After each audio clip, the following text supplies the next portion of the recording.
سورۃ البقرہ۔ رسول اللہ صلی اللہ علیہ وسلم نے فرمایا، الزہراوین، دو جگمگانے والی صورتیں البقرہ اور آل عمران پڑھا کرو۔ قیامت کے دن وہ اس حال میں آئیں گی جیسے وہ دو بادل یا دو سائبان یا دو پرندوں کے جھنڈ ہیں۔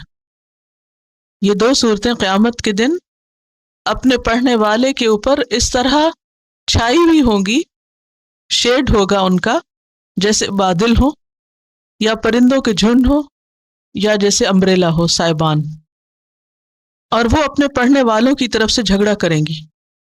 سورۃ بقرہ پڑھا کرو، اسے پڑھنا باعث برکت اور چھوڑنا باعث حسرت ہے، اور باطل قوتیں اس کا مقابلہ نہیں کر سکتی۔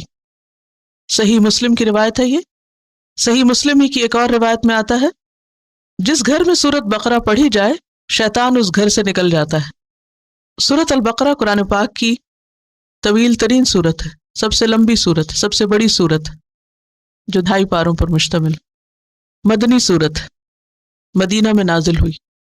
اور مدنی صورتیں کون سی ہوتی ہیں؟ جو ہجرت کے بعد نازل ہوئی۔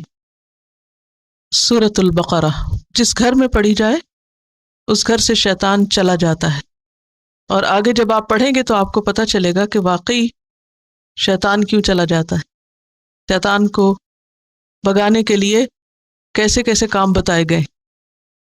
ہم عام طور پر یہ سمجھتے ہیں کہ شاید اس کے الفاظ میں کوئی منتر ہے یا کوئی ایسا جادو کی چھڑی ہے کہ ہم وہ کرتے جائیں گے اور وہ شیطان نکل جائے گا۔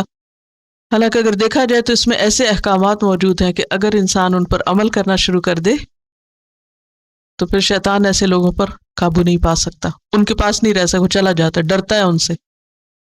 نبی صلی اللہ علیہ وسلم نے فرمایا، الزہراوین، دو چمکنے والیاں، البقرہ اور آل عمران پڑھا کرو۔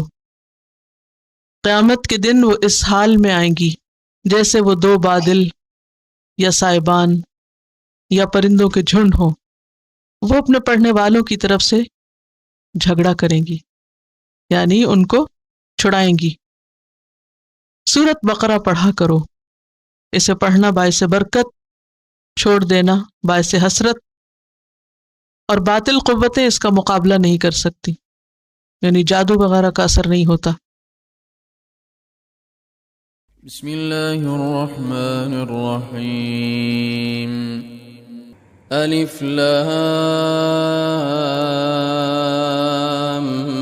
میم، ذلك الكتاب لا ريب فيه هدى للمتقين۔